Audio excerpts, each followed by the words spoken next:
Well, first of all, welcome to this incredible event, which we have been waiting for 17 years. Our journey started 17 years ago with a very small group of people, and we've grown over the years to over 18,000 people worldwide, and now we have people from Spain, from Mexico, from Philippines, and from different countries today in this room. Thank you for being in this very laboratory where the next dreams are going to be created. And the theme, again, is dream, develop, and disrupt. As far as I'm concerned, the story of AI is your story. In the last several weeks, since this was announced, 200 odd teams, 200, over 1,000 engineers volunteered with 150 hackathon products that is applying artificial intelligence for several use cases for our customers. Even though the theory has been in existence for 2 or 3 decades, what really changed was they started applying artificial intelligence in narrow ways, focused ways. Here's an example. All of us use natural language processing even without thinking, because you use your Siri, you talk to the computer, you talk to your phone. You have text recognition, text mining that happens when you process emails. There are hundreds and hundreds of these kind of instances came into being. So since the 90s until about 2012, this was the domain of artificial intelligence. The number of permutations and combinations you had to go through to diagnose and cure cancer, just because cancers are so many different types, could be solved using AI diagnostics and medical AI. Same thing is disrupting every aspect of every business. Ladies and gentlemen, the story is we are at the right place at the right time with the right technology. But it isn't for technology's sake. It is to help our customers win in the marketplace. So thank you very, very much for being here. Thank you.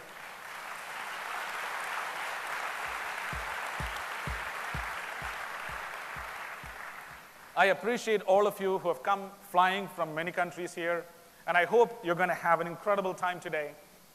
Please extend thanks to the incredible team that is organized, the HR team, the local leadership in Trivandrum.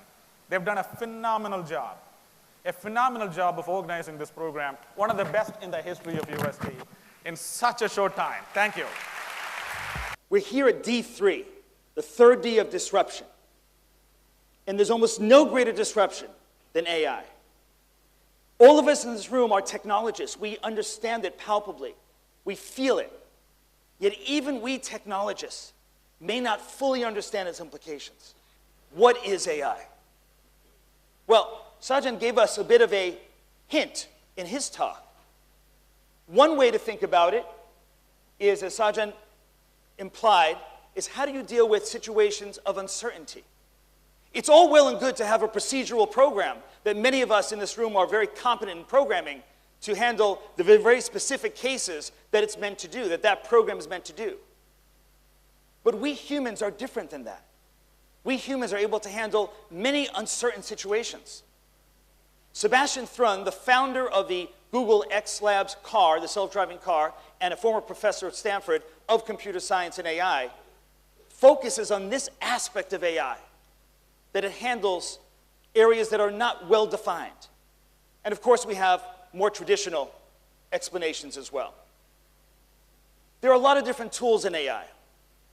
In the time we have today, I'm really going to focus just on the connectionist model. I know there was a hackathon that happened over the last few weeks. People were looking at different ways of implementing an AI-based trading system. And I think one team actually was going down the road of using a genetic algorithm. Is that team here? Are they here somewhere? Okay, right here. Excellent. So there's a lot of different tools out there, many more even than on this screen.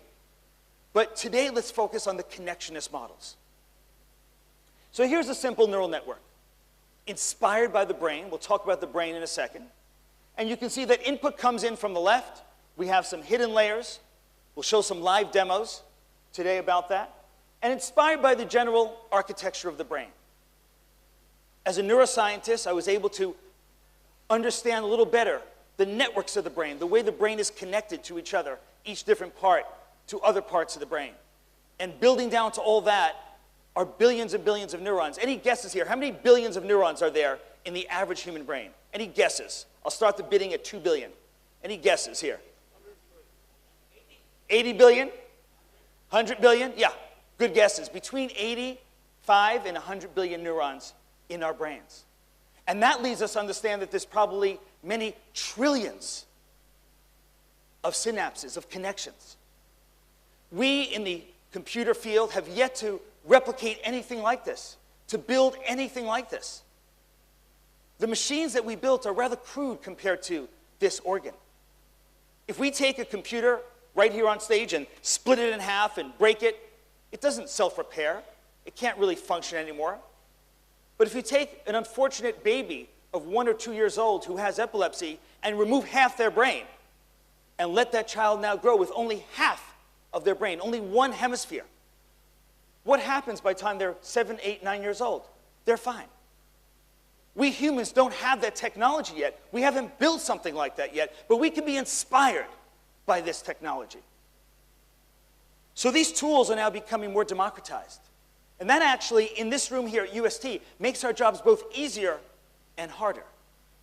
Easier in the sense that we now have more tools that are available to us, so we can code faster, we can get to the results faster. But also more difficult because now our customers and many others also have those tools. So we have to move up a level. We have to move up the value chain to make sure that we're adding value on top of these different tools.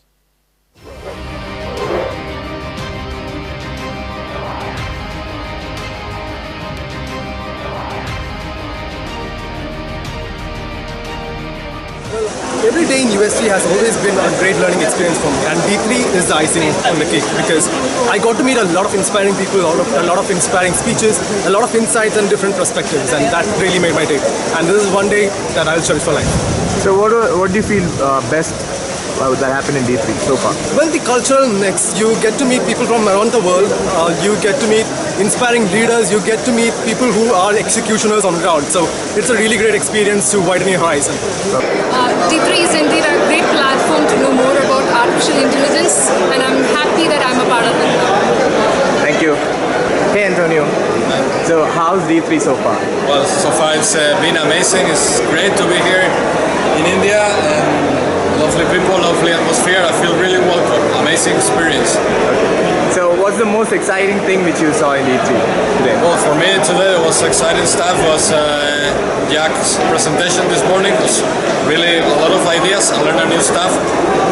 In general, the level is very high. In every presentation, I'm learning some new ideas, new words, new techniques, and stuff that I say, okay, I need to look this up when I come back.